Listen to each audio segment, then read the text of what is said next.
The intelligent investor written by Benjamin Graham. Benjamin Graham एक American economist और professional investor थे। उन्हें ही सबसे पहले वैल्यू इन्वेस्टिंग करने वाला इंसान माना जाता है। द इंटेलिजेंट इन्वेस्टर किसी भी इन्वेस्टर के लिए बहुत इंपॉर्टेंट बुक है। एक भी ऐसा इन्वेस्टर नहीं होगा जिसने यह बुक ना पढ़ी हो। मैक्सिमम बड़े इन्वेस्टर जैसे कि वॉरेन बफेट वो अपनी पूरी सक्सेस का श्रेय इस बुक को देते हैं। इसको बाइबल ऑफ इन्वेस्टिंग भी कहा जाता है। इस बुक का मेन ऑब्जेक्टिव है आम इन्वेस्टर्स के लिए एक इन्वेस्टमेंट पॉलिसी की जानकारी देना और उसे सक्सेसफुली एग्जीक्यूट कराना। यह बुक उन लोगों की मदद कर सकती है जो शुरू से इन्वेस्टमेंट के बारे में सीखना चाहते हैं। तो चलते हैं पहले कॉन्सेप्ट पर। एक इंटेलिजेंट इन्वेस्टर कौन है? एक इंटेलिजेंट इन्वेस्टर होने के लिए आपके अंदर 3 चीज़ों का होना बहुत ज़रूरी है। पहला, थोरो एनालिसिस। जब भी आप किसी कंपनी का स्टॉक खरीदें तो उससे पहले आप उस कंपनी के बारे में थोड़ी रिसर्च करें। ज़्यादातर लोग टीवी न्यूज़ को देखकर या किसी मैगजीन में एक शेयर के बारे में ज़रा सा पढ़कर उस शेयर को खरीदने के बारे में सोचने लगते हैं। ऐसा ना करें क्योंकि वो इन्वेस्टिंग नहीं बल्कि स्पेकुलेशन है। दूसरा, सेफ्टी ऑफ कैपिटल। जब हम किसी एक स्टॉक को सिलेक्ट करते हैं तब हमें इस बात का ध्यान रखना है कि हम जिस दाम पर शेयर को खरीद रहे हैं वहाँ पर हमारा पैसा सेफ है कि नहीं।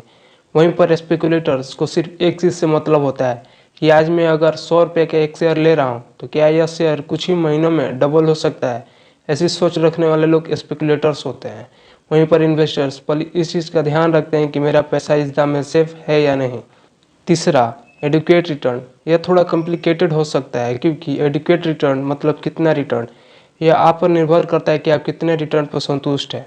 अगर आप 7 या 8% रिटर्न से संतुष्ट है तो आपके लिए एफडी भी एक इन्वेस्टमेंट है। लेकिन आपको 14 से 15% तक का रिटर्न चाहिए तो एफडी आपके लिए सिर्फ एक सेविंग है।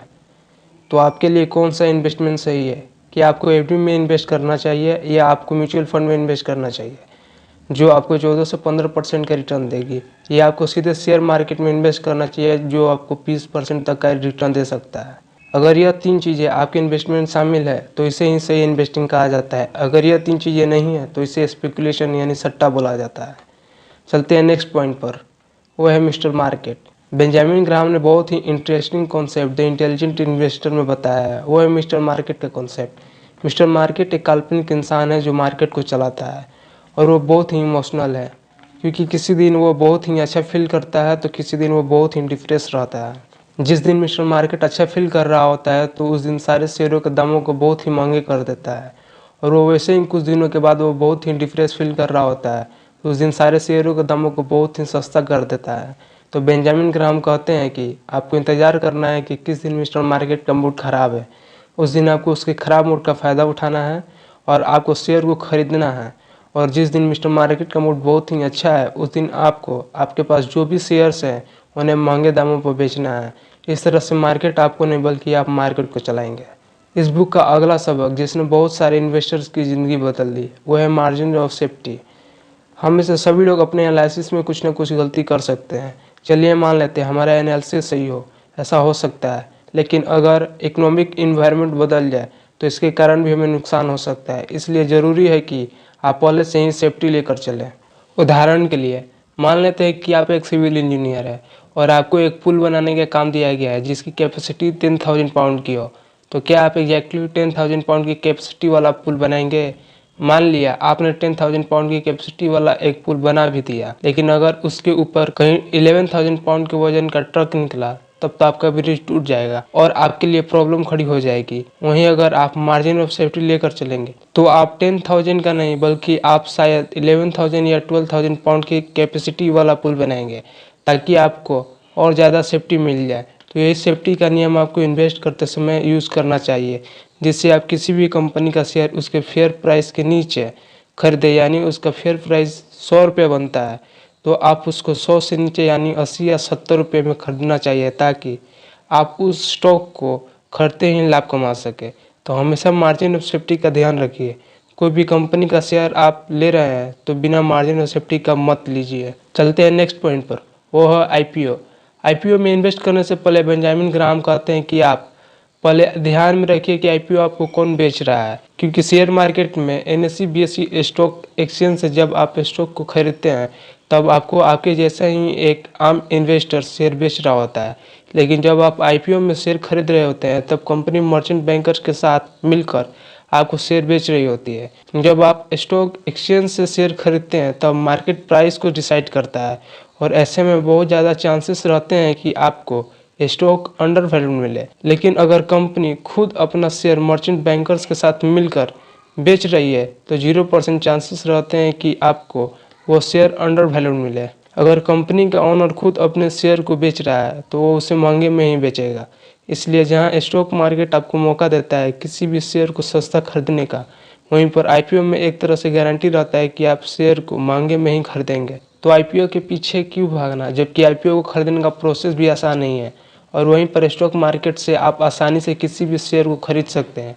इसलिए आईपीओ को अवॉइड करें। अब बात करें अगले कॉन्सेप्ट की, टाइप्स ऑफ इन्वेस्टर। इस बुक में बेंजामिन ग्राहम ने 3 टाइप्स के इन्वेस्टर के बारे में बताया है, जिसमें से पहला है डिफेंसिव इन्वेस्टर।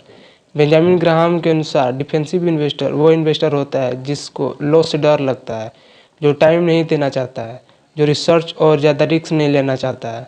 ऐसे इन्वेस्टर को डिफेंसिव इन्वेस्टर कहते हैं।